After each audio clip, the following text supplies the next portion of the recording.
চলতি বছরের মে মাস থেকে ধান চাল সংগ্রহ অভিযান শুরু করে সরকার। কৃষকের কাছ থেকে সরাসরি ধান এবং মিল মালিকদের কাছ থেকে চাল সংগ্রহ চলছে। কৃষি সম্প্রসারণ বিভাগ ধান চাষের তালিকা সরবরাহ করলেও খাদ্য বিভাগে প্রকৃত চাষিদের তালিকা নিয়ে রয়েছে নানান অভিযোগ। কৃষি বিভাগে সরবরাহকৃত তালিকায় কৃষির সাথে জড়িত নয় এমন নামও রয়েছে।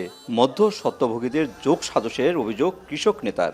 কৃষকেরা ধানটা যাতে সুষ্ঠুভাবে ঢুকতে পারে আর দামটাও যাতে মোটামুটি পায়। সরাসরি কৃষকের যে তালিকা থাকে সেই তালিকা ধরে তাদেরকে স্লিপটা সরবরাহ করা। খাদ্য সংগ্রহে বরাবরই উত্তরাঞ্চলকে প্রাধান্য দেওয়া হয়ে থাকে।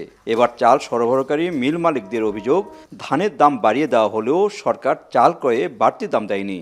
এরপরও চাল বিক্রির উপর মিল মালিকদের কর আরোপ করায় তাদের লাভের অঙ্ক একেবারে থাকছে না। কিছুটা বাধ্য হয়ে তারা চাল দিচ্ছেন। ধানের দামের আনুপাতিক হারে চাউলের দাম হয় নাই।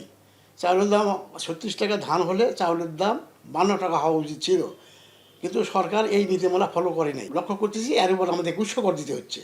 উৎসকর আগে ছিল না, উৎসকর আগে ছিল। এই সকল যদি না থাকতো তাহলে মোটামুটি একটা আমরা পরিস্থিতি থাকতাম। লক্ষ্যমাত্রাটা যদি আরো বৃদ্ধি করা যেত, প্রক্রিয়ামেন্ট যদি আরো চালটা বেশি সংগ্রহ করতো, তাহলে আমি মনে করি সরকারের যে খাদ্য মজুদ এবং খাদ্য নিরাপত্তার জায়গাটা আরো ভালো হতো। সরকারের যে ট্যাক্স নীতি ইদানিং যেটা করেছে, যে টার্নওভারের উপর ট্যাক্স 1%, যেটা আমি মনে করি অনেক বেশি। কারণ 100 টাকায় যদি 1 টাকা ট্যাক্স দেয় তাহলে কি লাভ 100 টাকায় 10 টাকা, যেটা অবাস্তব। বগুড়ায় জুন পর্যন্ত 87 ভাগ ধান এবং 55 ভাগ চাল সংগ্রহ হয়েছে। কর কর্তন এবং চালের দাম কম দেওয়ার ব্যাপারে অভিযোগ থাকলেও ধান চাল সংগ্রহ অভিযান পুরোপুরি অর্জিত হবে। ধান সংগ্রহের ব্যাপারে কিছু অনিয়ম থাকলে ভবিষ্যতে সতর্কতা অবলম্বনে আশ্বাস জেলা খাদ্য কর্মকর্তার।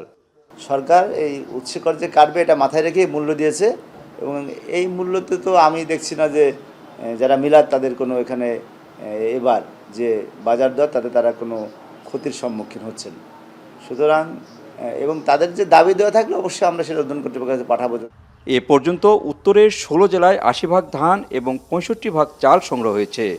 ধান চাল সংগ্রহ অভিযান চলবে 31 আগস্ট পর্যন্ত। মাজিদুর রহমান, এখন, বগুড়া।